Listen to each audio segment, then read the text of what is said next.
अस्सलाम वालेकुम नाज़रीन इकराम, कैसे हैं आप? नाज़रीन इकराम, आज जुमातुल मुबारक है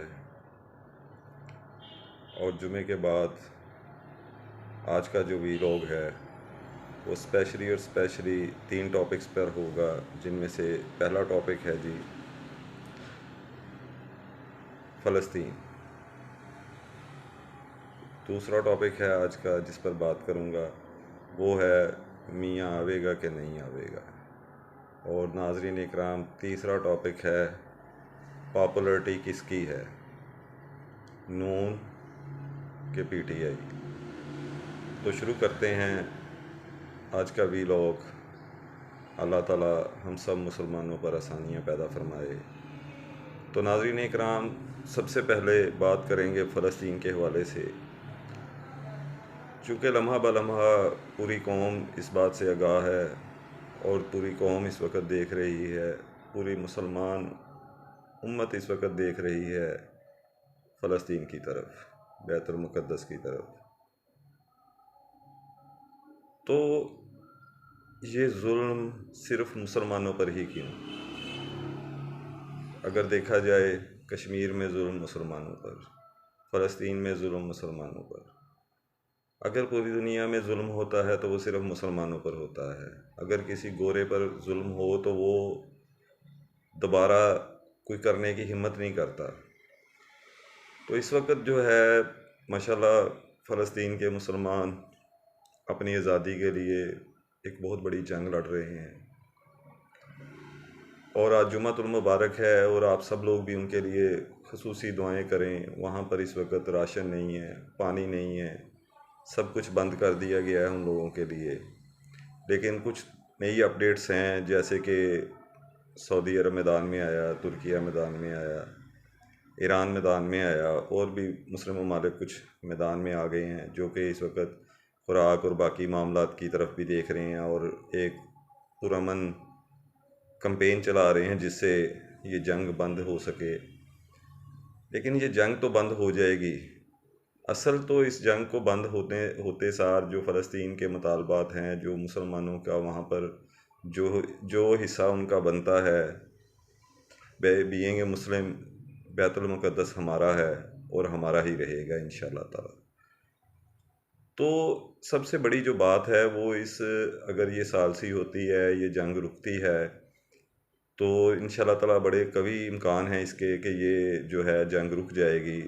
बकिया हम लोग इसराइल को तब तक नहीं मानेंगे जब तक वो फ़लस्तीन को उसकी आज़ादी, उसका हक ना दे दे। तो ये सब ये क्यों होता है ऐसा? जब जुल्म हद से बढ़ता है तो फिर जो जिस पर जुल्म हो रहा होता है वो बर्दाश्त से जब उसकी बाहर हो जाए ना, तो फिर ये मामलात होते हैं। तो सबसे बढ़कर आज का दिन है मुसलमानों के लिए बड़ा गौर व फिक्र दिन है, जुमातुल मुबारक है। जुमे की नमाज़ के फ़ौरन बाद जुमे की नमाज़ में दुआएं करें अपने मुसलमान भाइयों के लिए। अल्लाह ताला उनकी गैबी मदद फरमाए, उनके लिए आसानियाँ पैदा फरमाए और हमारा बैतुल मुक़द्दस उनसे आज़ाद करवाए। जी तो नाज़रीन, ये दुआ के बाद वीलॉग का दूसरा पार्ट, जो कि मैंने आपको बताया था कि मियाँ आवे कि ना आवे, जो इस वक्त प्रैक्टिस एंड प्रोसीजर बिल का जो फ़ैसला आया है, उस फ़ैसले के रोशनी को अगर देखें तो उसकी रोशनी में अब इस वक्त मियाँ साहब का तो आना बढ़ गया है। वो अफजल शेर मुरब्बत की बात याद आ गई कि प्रोग्राम तो फिर बढ़ गया।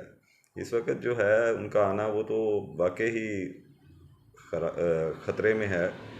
बकिया जो सहूलतें हैं इस वक्त वो बहुत ज़्यादा मिली हुई हैं। अगर सहूलतों को देखूं तो इस वक्त जो है हर तरह की जो सहूलत है वो उनको फ़राहम की गई है YMLN को। और क्योंकि जो बयानात हैं इसकी रोशनी में अगर देखा जाए तो वो भी बहुत उनके एंटी आ रहे हैं इस वक्त। ये जो बयानात हैं ये इस वक्त जो मियाँ साहब सऊदीया पहुंच चुके हैं, लेकिन उनका आना जो है ना वो बज़ाहिर बहुत मुश्किल लग रहा है, क्योंकि आते सार ही जो है हवालात में जाना पड़ेगा, लेवल प्लेइंग फील्ड मिलेगी, क्योंकि उधर से कप्तान भी जेल में और मियाँ साहब भी जेल में, तो ये हो जाएगी जी लेवल प्लेइंग फील्ड। इसी तरह से अगर देखा जाए तो नून लीग के जलसों में आ कोई नहीं रहा। बिरयानियाँ, देगें, बड़े बड़े खाने खिलाए जा रहे हैं, लेकिन आने के लिए कोई तैयार नहीं। जबकि कैदी नंबर 943 की अंदर बैठकर भी जो गूंज है वो बंद नहीं हो रही इनसे।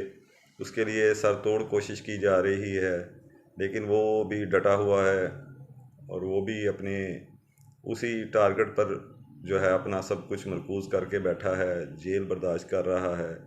कुछ लोग कहते थे कि वो 2-4 दिन भी जेल नहीं बर्दाश्त कर सकेगा, लेकिन मैं पहले भी दोस्तों को कहता था कि जो बंदा क्रिकेटर हो, गर्मी धूप में क्रिकेट खेली हो, इतने इतने लंबे मैचेस खेले हों, 5-5 दिन के टेस्ट मैचेस खेले हों, उसके साथ साथ वो बंदा जो है स्पोर्ट्समैन हो और उसके साथ साथ 126 दिन का धरना दे, तो फिर उसकी जो है उसका जो स्टेमिना है वो नज़र आता है।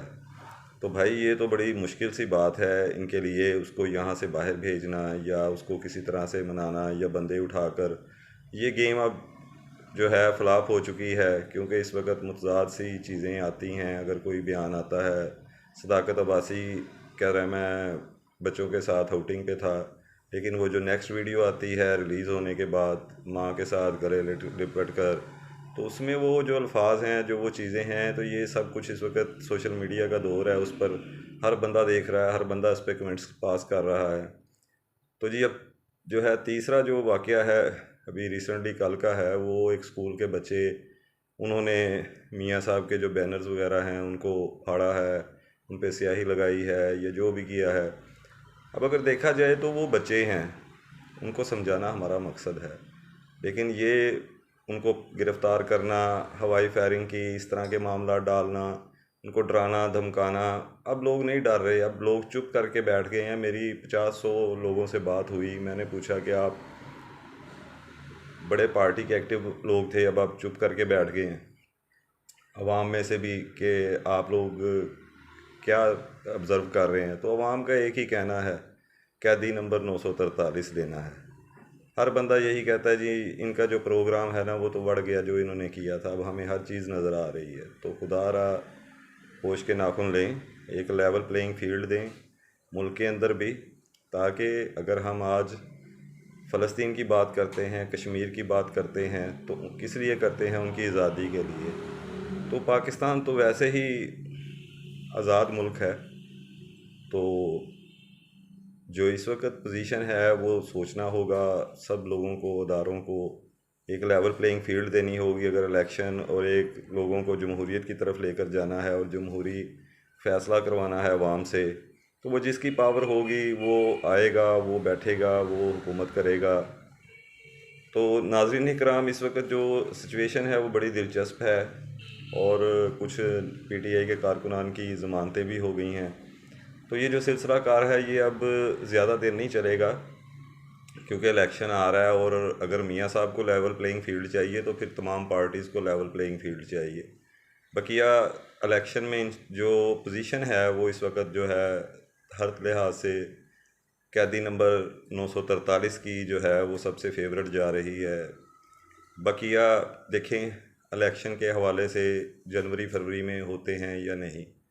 बकिया दूसरा मैं गवर्नमेंट ऑफ पाकिस्तान से कहना चाहूँगा कि ये छोटे छोटे बच्चे हैं स्कूलों के, इनका तो वोट भी नहीं बना हुआ, इन पर मुकदमे बनाना, ये चीज़ें करना, ये किसी भी गवर्नमेंट को ज़ेब नहीं देता। ये हमारे छोटे छोटे बच्चे हैं, इनको अगर ये गलत हैं तो इनको समझाया जाए, इनके टीचर्स इनको समझाएं, ये इनको राह रास्त पर लाएं कि किसी के साथ नहीं। आपने बस आप बोर्ड ना ख़राब करें, किसी की कोई चीज़ ना ख़राब करें। आपने वोट देना है, आप जब इलेक्शन आए आप अपना वोट जाएं जिस मर्ज़ी पार्टी को दें और अपने वोट से जो है ना ताकत दें गवर्नमेंट को जो भी बने।